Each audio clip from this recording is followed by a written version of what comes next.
Vijayawada new రాజరాజేశ్వరిపేటలో diarrhoea విజృంభిస్తోంది.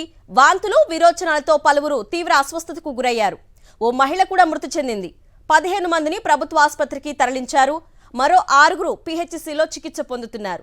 వాంతులు విరోచనాలకు తాగునీరు కలుషితమే కారణమంటున్నారు స్థానికులు.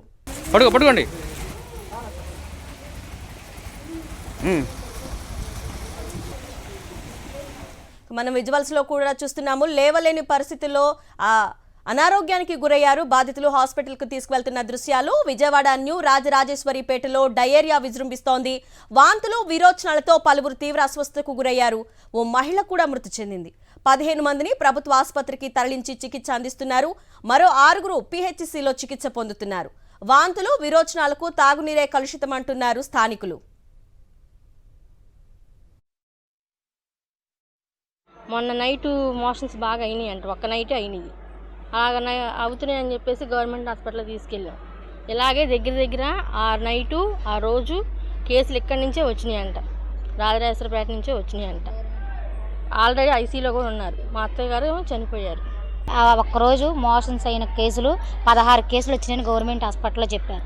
ఈ నీళ్ళ ప్రాబ్లం వల్లే అసలు మనుషులు డేలా అయిపోయి అసలు సీరియస్ అయిపోయింది అనమాట.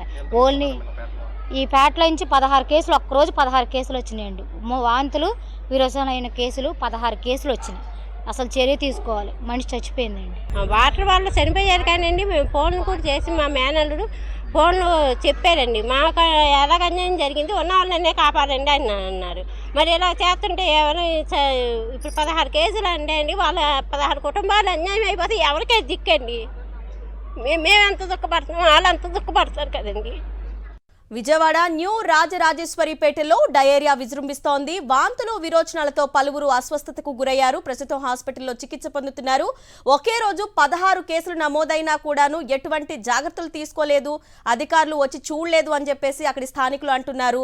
తాగునీరు కలుషితం కావడమే ప్రధాన కారణం అంటున్నారు. డీటెయిల్స్ మా ప్రతినిధి అశోక్ అడిగి తెలుసుకుందాం. అశోక్.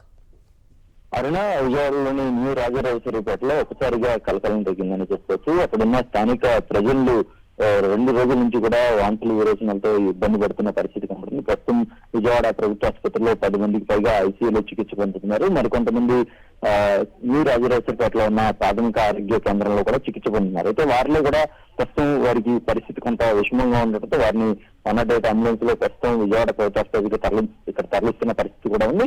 అయితే ఇప్పటికే ఈ వాంతులు విరోచనాల కారణంగా నాగమణి అనే ఒక మహిళ చనిపోయినట్టుగా కూడా వారి కుటుంబ సభ్యులు కూడా చెప్తున్నారు. అయితే అధికారులు మాత్రం ఇంతవరకు దీనికి ప్రధానమైన కారణం లేదు, ఎందుకంటే ఒక్కొక్కరు ఒక్కొక్క రీజన్ చెప్తున్నారంటూ కూడా ఏదైతే ఈ అనారోగ్యానికి సంబంధించిన కారణం ఏదో దానికి సంబంధించి స్పష్టమైన తమకు ఆధారాలు దొరకలేదంటూ కూడా డిఎంహెచ్ఓ చెప్తున్న పరిస్థితి కనబడుతుంది.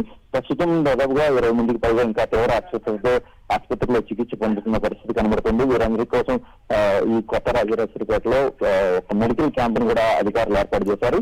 అయితే ఈ ఒకరు మృతి, మరొక 20 మంది వరకు తీవ్ర అస్వస్థతకు గురి కావడంతో వెంటనే వారి కోసం మెడికల్ క్యాంప్ ఏర్పాటు చేసినట్టుగా కూడా అధికారులు చెప్తున్న పరిస్థితి ఉంది. ప్రస్తుతం అయితే వీరందరికీ చికిత్స అందించేందుకైతే ఏర్పాట్లు చేస్తున్నారు. Okay Ashok, thank you.